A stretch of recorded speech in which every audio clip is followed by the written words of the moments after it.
present Kenneth Williams, Derek Nimmo, Clement Freud and Betty Marsden in Just a Minute.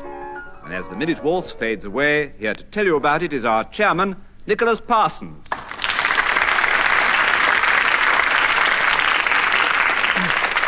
Thank you very much indeed, and welcome once again to Just a Minute. May I just remind you of the rules? I'm going to ask each one of them to speak in turn on some unlikely subject which they know nothing about for just a minute, without hesitation, without repetition, and without deviation. I think the scoring will become obvious as we proceed, so let us start this particular game with Derek Nimmo. Derek, striking a fresh acquaintance. A good subject, and just a minute if you can talk on it, starting now. Well, what I generally do is I prepare my equipment first of all. I tend to favour a Malacca cane. I take it out in the morning, make sure it's nice and flexible, and then I go out into the street, and it's curious, you know, every time you turn a corner, you come across a tolerably fresh acquaintance. If they're not fresh, of course, then you can make them fresh by baiting them with various well-chosen remarks. Having got them suitably game, then you take hold of your Malacca cane and strike them several times across the face. Clement Freud, you challenge, why? Several times is repetition. Very clever, Clement. 29 seconds for striking a fresh acquaintance, starting now. I have very few acquaintances who are other than fresh, so that my acquaintance has to be evilly... Derek Nimmo, you challenge, why? Yes. Hesitation, indeed. You have a point, Derek. You have 22 seconds for striking a fresh acquaintance, starting now. Well, I generally join the Lonely Hearts Club. I pay 17 and sixpence to this fund, and they put my name into a little ballot box, and they pull out a chum for me. They send me a little letter, and I go and meet this chum. And when I see this person, perhaps a female, I say, "Hello, Mary," if that happens to be her name. "How are you today?" And she says, "Is your name Derek?" And I say, "Yes." She says, "How charming to meet you." And I say, "It's delightful to meet you too."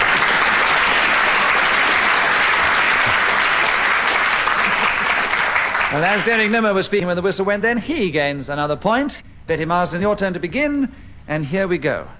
What to do when you've ricked your back? Would you try and talk for just a minute on that subject, starting now?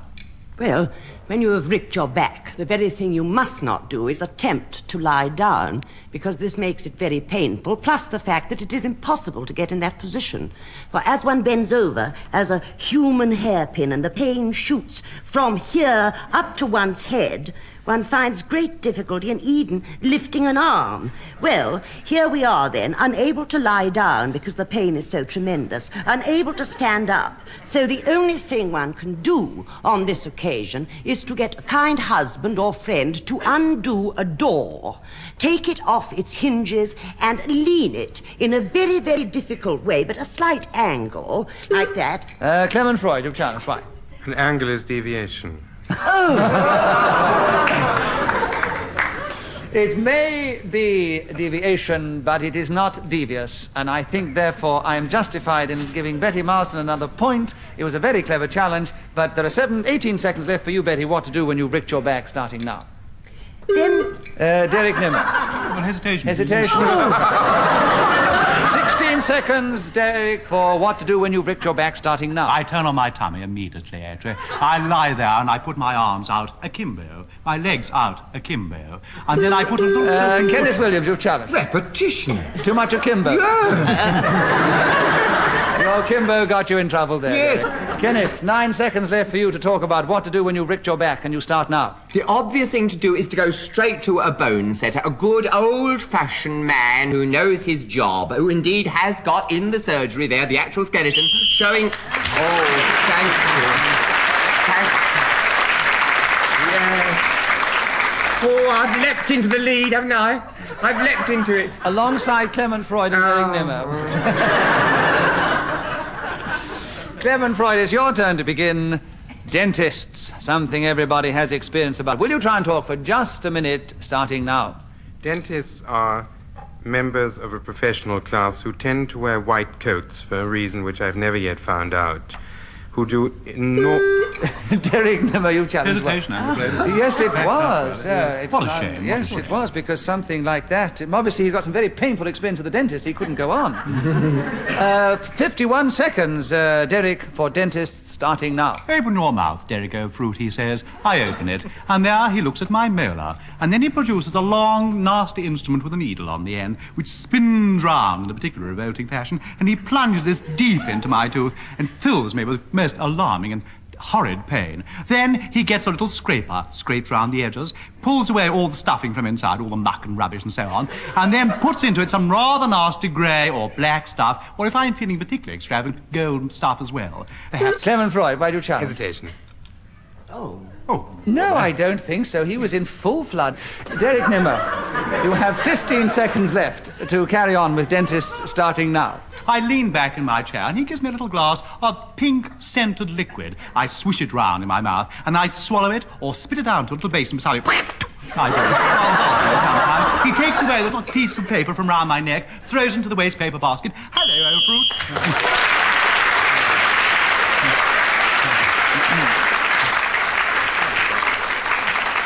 Well, Derek's long discourse on his dentist, however unpleasant it may have sounded, has put him in a definite lead over the other two gentlemen, who are both leading Betty Marsden by 2 points. Kenneth Williams, it's your turn to begin. The Big Dipper. If you haven't been on it, imagine you have, and talk for just a minute, starting now. The Big Dipper can, of course, mean someone who dips very largely into their pocket for charity, and that is something I'm not known for. On the other hand, because it can refer to the scenic railway. And quite recently, I was asked what kind of travel I preferred, and I named this kind of travel, and they put me on one for nothing. A photographer was put in the front to photograph me, and I was in the back seat, careering up and down that marvellous scenic railway at Battersea. Well, I was in a state of exhilaration, I can tell you. I was screaming with joy, because I love all the bits where you go right down. Oh, I was carried away, and some of the photographs when they came out of me on the scenic railway were a joy to behold. The mouth was wide open. It looked so... Derek Nimmo, why do you challenge? Well, it is deviation. Talking about his trips on the scenic railway rather than the Big Dipper. I think the Big Dipper is part of a scenic railway. I think it could be described as such. So, Kenneth, I'm still with you and your joy. Carry on for 15 seconds, the Big Dipper starting now. And as we came down the last stretch and I got off breathless and almost exhausted, the gentleman running it said to me, "Here, are you on the telly?" Because I knew my face straight away, you see. And he said, "It's unusual to see someone like you on..." Derek Nimmo, why do you challenge? Deviation. You're talking about his chums coming up to him and asking for his autograph and things. Yes, I think he's got a little bit off the Big Dipper now. Oh, shame. No. Shame. Derek Nimmo has 2 seconds left for the Big Dipper starting now. I have a Big Dipper which I keep stuffed in a glass case.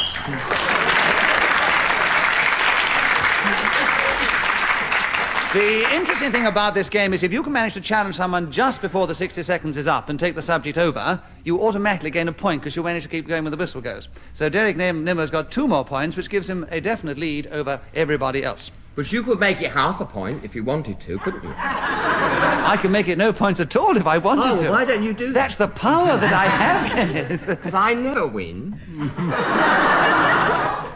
Kenneth, you're getting all the audience sympathy. When I next appeal to them, you see what happens. Betty Marsden, it's your turn to begin. Slang, starting now. Slang? Well, these are very small words used for very long words. For instance, one runs down the apples and goes round the Johnny, and one pushes down the old Scrumpy. All that sort of thing. And everybody varders you see, and your eeks are shining and your lallies are weak by the time you push down all this Scrumpy. And the whole thing is a language understood only by deep friends of yours to whom you've written small notes in this particular language. Now, the word S-L-A-N-G, the one that I am speaking about, is very interesting because there is a song about it called Old Slang Syne, which we use every New Year's Eve for everybody's benefit. And all those little Scottish words that, you know, we love, och and I, they all mean something very, very interesting indeed, but I can't possibly tell you about it.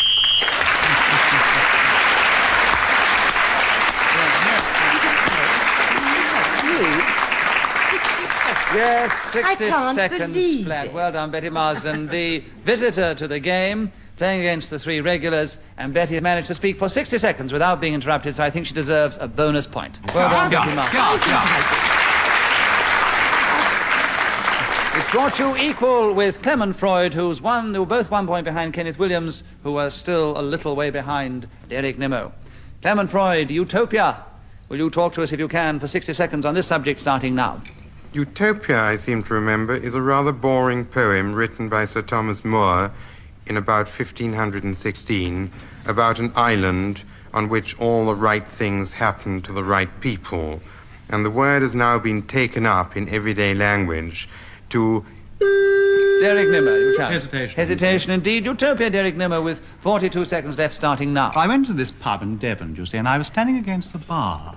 And a man came towards me. He's an old gentleman with long grey hair and a big hat and sucking a straw in his mouth. Clement Freud, why do you challenge? All that time without Utopia.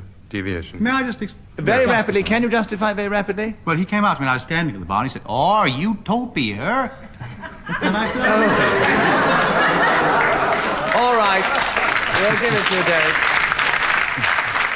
You have another point. You have 32 seconds left for Utopia, starting now. It's what I'm always looking for. You know, every day when I get up in the morning, I always think, will I find Utopia today? I never do, but I always keep trying, you know. I think that's one of the important Clement things in Freud. life. Repetition. Of what? Always keeps trying. Yes, well... Not repetition. I said it once. It wasn't that. It's the implication of the word, if you always keep trying, it must be repetitious. Must be. Which is a very clever challenge, and I think it does deserve a point. And Clement Freud has gained it. He has 25 seconds left for the subject. Utopia, starting now. It is now described as something which everybody's looking for, but nobody ever finds. And cuckoo land in the House of Commons is the sort of meaning that Utopia has. Look where one likes, one doesn't find this euphoria among things that... Kenneth Williams, you challenge. Well, it was either hesitation or mispronunciation. Euphoria. Yeah. I'm very sorry, Kenneth. I think it was all What is accurate. the word? Euphoria. Well, excitement. Euphoria? What does that mean? I've When- never heard it. When Kenneth Williams goes on the Big Dipper, that's a touch of euphoria. You didn't say euphoria. He did, Clement. Well, that's a disgrace. You definitely hesitated. You mispronounced it. And now you're trying to get You out of it. cannot change your challenge, Kenneth. There's 9 seconds left for Clement I Freud to dare. go on with Utopia, starting now. It is a lovely vision. The island where everything happens that should happen, where men are beautiful, where women are willing... Betty Marsden, you challenge. Hesitation. Hesitation, Betty. You have 2 seconds left for Utopia, starting now. So I wear it on Kenneth, my Clement head. Freud, you challenge. Why? Hesitation. Hesitation. Right, Clement Freud, you have I another point. didn't. You have 1 second Hesitation. left. Clement Freud for Utopia, starting now. Oh, yes. Wait a minute, no. Derek Nimmo got in first. Derek Hesitation. Nimmo. Hesitation, indeed. Right, a point to Derek Nimmo. 1 second left for Utopia, Derek, starting now. Hello. How are you?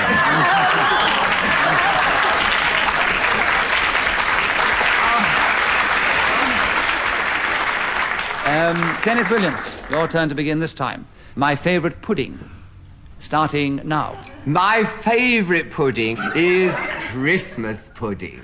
And the best ones I have actually are due to a recipe which my Aunt Edith has, and she makes them like a dream. The only trouble is she does tend to put in these silver things, and someone or two of my fill-ins once or twice got caught on these, and I have had some very painful experiences because my teeth are particularly sensitive to any metal or metallic substance coming into contact with them. Next to Christmas pudding, of course, there's cabinet pudding. Now, Mrs. Wayne of Bicester holds the recipe. Clement Freud, you challenge. Why? Deviation. Why? My favourite pudding, and he's now specified that there was another pudding. Yes, that's perfectly correct. Well done, Oh, yes, Clement he's Freud. right, isn't he? So, Clement Freud, you have a point, and you have 23 seconds for my favourite pudding, starting now. My favourite pudding is bread and butter pudding, which is made with bread, butter, eggs, sugar, cream.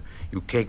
Derek Nimmo, you challenge. Hesitation, I'm afraid. Hesitation, indeed. 15 seconds for my favourite pudding, starting now. My favourite pudding is known as black pudding because of the colour that it bears. It is made from all sorts of indescribable things like congealed blood. Clement Freud. Deviation. Why? It's just made from congealed blood. Not only. Not you all get- sorts of indescribable Yeah, things. there are other things besides. Well, you congealed blood. can make a Skin black round the pudding. outside, It depends for- how you make it. I'm sure yours, being a very pure black pudding, would be made that I way. think it's revolting.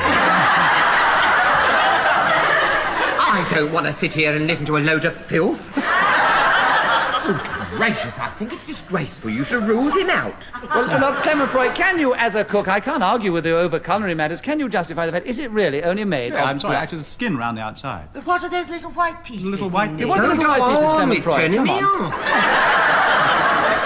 I am not going to argue with Clement Freud over food. I let the audience judge about food with Well, Clement Freud. it's You got judge it. skin round Do the you think outside.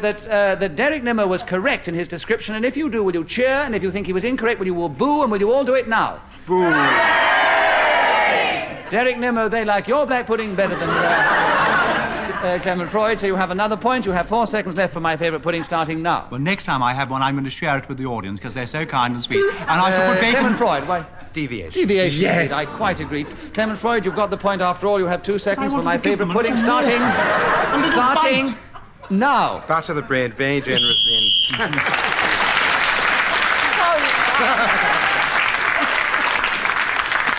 Oh, well, there we are. Betty Marsden, your turn to begin. My most unforgettable character, starting now. His name was Mr. Morrison, Rover Morrison. He was called after dogs because he was a veterinary surgeon. Kenneth Williams. Deviation? What's it got to do with dogs? He's a veterinary surgeon. Well, he...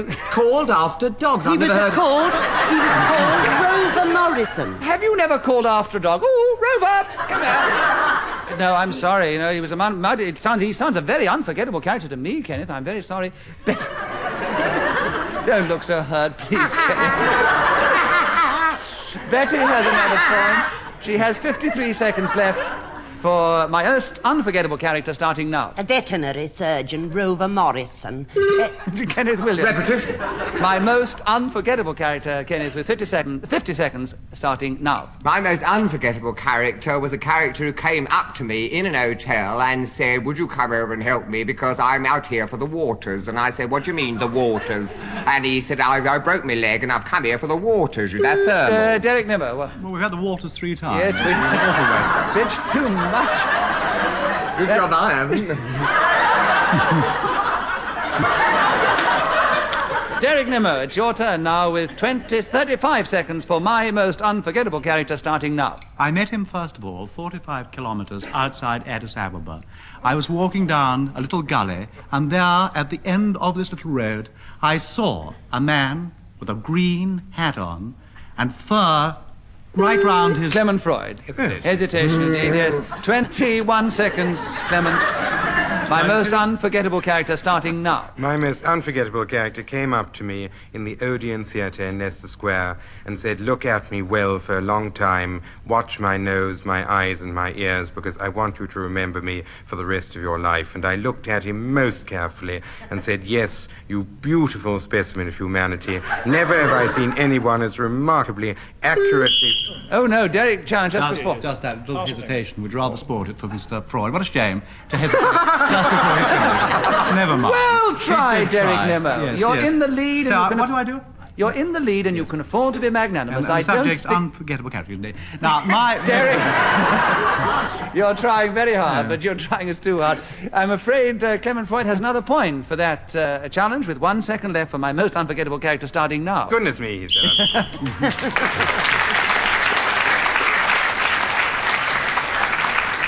Well, I said you could afford to be generous, Derek, because in spite of that little bit of extra that Clement Freud got there, he's still in second place. And Clement Freud, it is your turn to begin. Automatic dishwashers. Will you try and talk for 60 seconds on that subject starting now? The point about making a dishwasher automatic. Derek, I'm afraid an awfully unfortunate hesitation, wasn't it it? was unfortunate. Hesitation. Well, No, muck up of the alliteration word. hardly Yes. is. Well, It was a very such- fluent fluff. A fluff. then, Couldn't yes. call that. Yes, well, all right. Your Hesitation. fluff gets Derek Nimmo a point on this definite occasion, and he definitely gets him a point on this occasion. And there are 51 seconds for automatic dishwashers, Derek, starting now. I have been married 13 years, and ever since that moment, I've become an automatic Kenneth dishwasher. Williams, why do you Deviation. think it's deviation? Deviation. Being married has nothing to do with dishwashers. Kenneth Williams, if you were married, you'd know how essential it was for any married man to have an automatic dishwasher. That most husbands are automatic dishwashers. So, Derek, Nimmo, automatic dishwashers starting now. I bought this particular machine in a well-known general store in the Brompton Road. I climbed 3 flights of stairs, met a man in a white jacket who was terribly kind and showed me the way to the department where I could buy one. And I said, could I have, please, an automatic dishwasher? He said, I would be delighted to serve you, sir. I would be absolutely thrilled to sell you one of these machines. So I said, can I take it away with me? He said, of course, well, why not? Why not? So I gave him my check. Clement Freud, why do you challenge? Repetition. What? Why not? Why not? Very clever. All right, Clement Freud, 25 seconds for automatic dishwashers starting now. You put the soap in at one end, and a number of brushes and lathers revolve around the teacups, the saucers, and a small basket takes the silverware... Derek Nimmo, why do you challenge? Boring.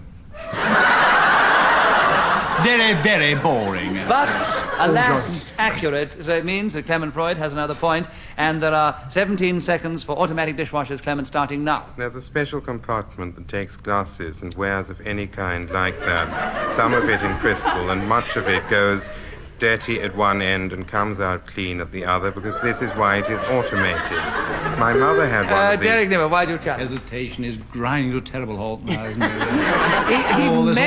He dreariness slobbering down, one dreary word tumbling so very Derek, sadly. I disagree. He may have been getting terribly dreary sounding, but he was keeping going, alas. Only So, just. there are three... Lovely, I was throbbing. Yes. I love all that. And you were sitting next to him, weren't you? Yes. There are 3 seconds left for automatic dishwashers, starting now. An uncle gave one of these machines to an aunt.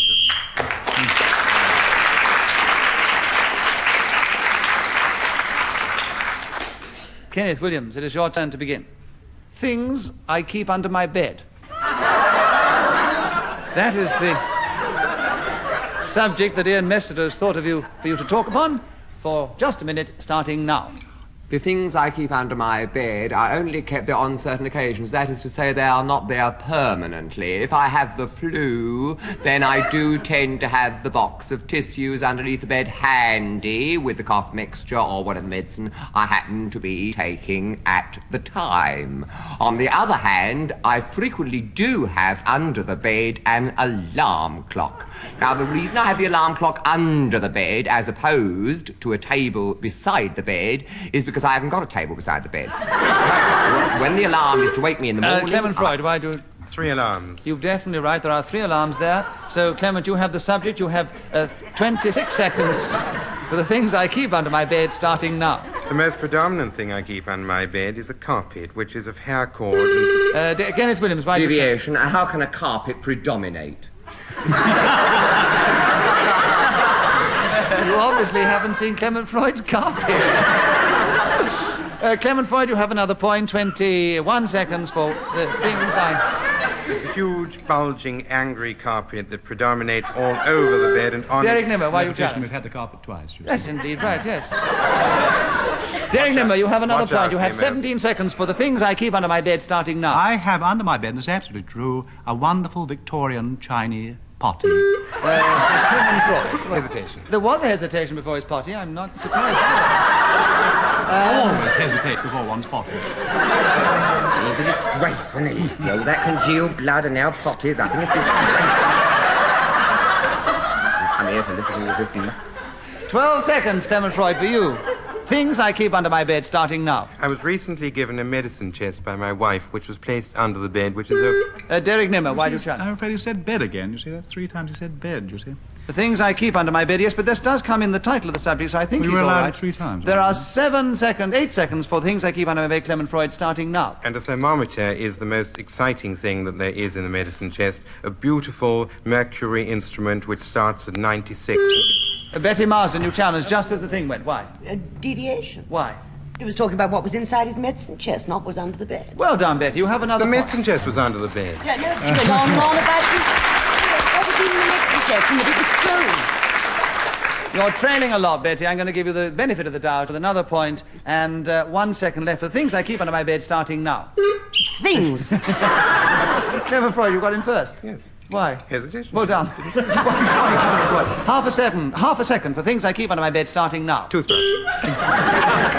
I'm afraid that was it, definitely.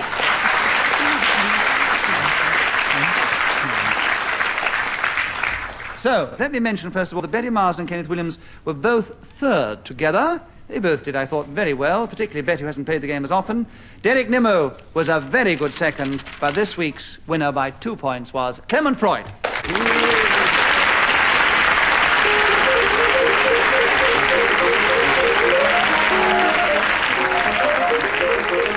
The chairman of Just a Minute was Nicholas Parsons. The programme was devised by Ian Messiter and produced by David Hash.